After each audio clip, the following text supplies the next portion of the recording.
Their throat is an open sepulchre. With their tongues they have used deceit. The poison of asp is under their lips. And they say that God doesn't call the qualified, that he qualifies the called. And I'm praying that's really true, because I know that I'm still being perfected. And anybody who's really trying to preach this Bible, you're going to have times when you don't feel qualified to even stand up for it.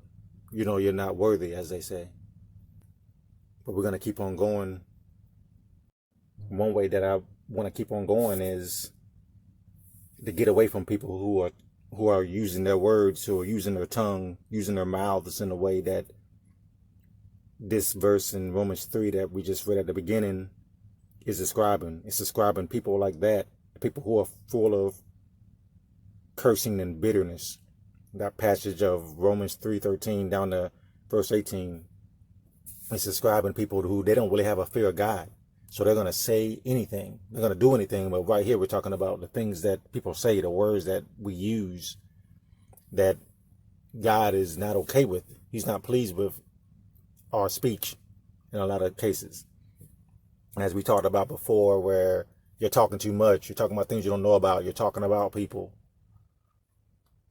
This passage here in Romans 3 is specifically talking about people who are talking in profane ways. You know, those words can kind of be twisted and used in a lot of different ways. Profanity and cursing. You know, cursing can mean in a way that you're wishing evil upon somebody, or that you're predicting evil. Maybe you don't want the evil upon them, but you're predicting it. You know what's coming upon them. That's a cursing. But in our time, in the 21st century, when you say somebody's cursing, you're not usually talking about that kind of cursing. You're usually talking about them using words that are curses. They're curse words. You know, all these definitions have gotten kind of turned around over time. They can mean a lot of different things. And profanity, that word is kind of branching off in a lot of different ways. You know, the Bible, when it uses the word profane, the King James Bible doesn't actually use the word profanity. I don't think anywhere. It uses the word profane in a lot of places. And profane really, in that book, in the Holy Bible, is talking about people who are godless. They're at least godless in the way that they look at the real God. They have a God. And I always talk about that. Everybody has a God. Most people have little g gods. And they know about the capital G God, but they don't want him. So when you talk about profanity, you can draw a line back to the word profane as it's used in the Holy Bible, where basically you don't have any respect for the real God. But we're living in a time right now where people mock that kind of talk. They think that what we call profanity or curse words are actually a good way to express yourself. As one friend of mine says, they have a limited vocabulary. They don't have any other words to express themselves other than about a handful of what we call curse words. You know, the comedian George Carlin had, I think, 7 words you can't say on TV or in the media. And that was a generation ago when he had that routine. If you know how the devil works, you know that him doing that routine was kind of a commercial. It was kind of an advertisement for those words. It was a way to get you laughing about them. It was a way to get you using them more.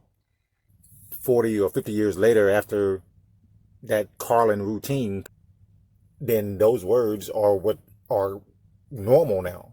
They're used as a matter of course. Everybody thinks they're okay. In fact, if you don't use those words in conversation, people think you're weird. Now, I remember one woman co-worker. I have a lot of stories about co-workers because they give me such good examples. They're such good examples of what the Bible is talking about. And she heard me use profanity, a curse word, at work. And I'm not somebody who usually uses these words. I try to find other ways to express myself. And although most people will say that these are just words that we've given meaning to, these people are liars. They mean that we've just given a curse word or quote unquote profanity meaning, and that they really don't mean that we've just given the meaning and you're making too much of it, basically. But they don't want to see, they don't want to admit that the meanings that we've given them are what society or the world accepts as profane or cursing. In other words, you can't just say, well, these are just words, because everybody agrees that they're curse words. Everybody agrees that they're profanities. And one thing I can say about that is the people who say these, well, these are just words. The people who say that, the only reason they use these words is because they know that they're going to have a certain effect, and those words have a certain meaning to them. So when they use those words, these smart people who have decided that words just mean what we think they mean, when they use these words, it makes them feel a certain kind of way. That's why they use those words. So they want to use those words because they make them feel a certain kind of way, but then they want to tell you, oh, these words don't really mean something bad. They're liars. But this coworker heard me use a profanity, and I'm gotten to the point where after being young and a young man, a teenager and a young man who used a lot of profanities and laughed at them and thought they were nothing, before realizing that God is sensitive to that, the Holy Spirit is against us using those words. And if you're paying attention, he's going to tell you not to use these words. And so I rarely use them, and people notice that. So when I use this word, I noticed her face changed. I noticed she was looking at me differently, because that's not the way I usually talk. And I apologized to her. I said, I shouldn't have said that. You know, I'm kind of mad right now. I'm angry right now, so you have to forgive me for using that word. And she looked at me like I was crazy. And she said, my children curse way more than you. Like her preteen or teenage children. So she thought I was nuts to even apologize about using the word. To her, it was nothing. But you notice at the same time, she looked at me with surprise when it was me that was using the word. And that makes me and made me and makes me a bit sad that, you know, she doesn't think anything of her young children just using these words, using that kind of language all the time, just as part of their normal speech. And that kind of points to the fact that people who use profanity as a matter of course and just in normal conversation all the time, I've noticed that they're bothered by people who avoid using the words. I've noticed a lot of people don't enjoy being around me, even though I don't really call them out on using these words. They just can tell that I'm not okay with it, that I'm not going to talk like that if I can help it. I'm convicted when I do talk in a profane way. In the New Testament, in the book of Peter, 1 Peter chapter 4, that's telling us that people are going to think it's strange, the people who are talking like that, who are walking like that, who are entertained by that language and like lasciviousness. They like drinking. They like their idolatry. It's the First Peter is saying that they think it's strange, people like that, when you don't run with them. And that kind of goes along with talking like that. If you don't talk like that, people want you to talk like that. It makes them feel more comfortable with you. There was another coworker whose stepson, she was talking about her stepson, a teenager. And I guess she and her second or new husband had not been married that long. So she and her stepson were not that close or didn't know that much about each other yet.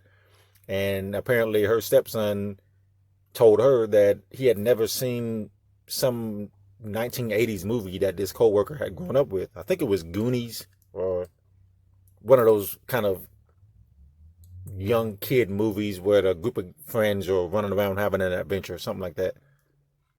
And she told me that she was very shocked by that. She said, I sat him down. I made him watch it with me. I needed him to see that movie, basically. That's what she said. You know, when you and that movie kind of seems innocent compared to what's going on today. But when that movie and other movies, they really draw you in. All Hollywood does this. They seem innocent, like a Disney movie or something. They draw you in with a kind of innocent, playful, childlike kind of look or feel. But really, it's got a lot of bad things in them. And the movie she was talking about, again, I don't remember exactly which one it was. I knew that that was one of those kind of movies. It looks good. It's like an apple with a worm in it. It looks good, but it's not good inside. But when you're perverted, you need other people to be perverted with you. If you find somebody who's relatively innocent, and I understand no one's innocent, no one is without sin, there's none righteous, no not one, but they're less schooled in the ways of the world than you are, you're going to want to bring them down to you. You know, Matthew 11:17 is saying, we've piped unto you and you have not danced. We have mourned unto you and you have not lamented. And that's not exactly what we're talking about here, but that's a picture of, why are you not acting like us? Why are you not reacting the way we do? And I've seen that personally and with other people. When you're trying to avoid evil, such as speaking a bunch of profanity all the time, cursing all the time, using those words, then people want you to do that. 1 Peter chapter 3, verse 10. For he that will love life and see good days, let him refrain his tongue from evil and his lips that he speak no guile. Now, are you prepared to deny that verse? Are you prepared to deny that what we call profanity and cursing is evil? Are you saying it's good? Because I know people like that. You're making good evil and evil good, as the book of Isaiah is telling us. You know, that's an evil person. They're twisting everything. They're turning everything upside down. You know, there's a reason why a record, and I know now everything's on MP3 or digital and everything, but even when they sold the CDs and the records, there was a such thing as a clean version of a song. And sometimes on the radio, I don't remember listening to FM radio for a really long time. I really don't know the popular songs, as I'm saying this, but I'm sure it's still going on, where if there's a word that seems questionable, they're going to blur it out, bleep it out, or whatever. Why do they do that? I thought all words were the same. So why would they even do that if the words didn't mean anything? Well, they do mean something. Parental advisory stickers, explicit language on this song, all that stuff. There's a reason that even the world knows what's going on there. That should tell you something.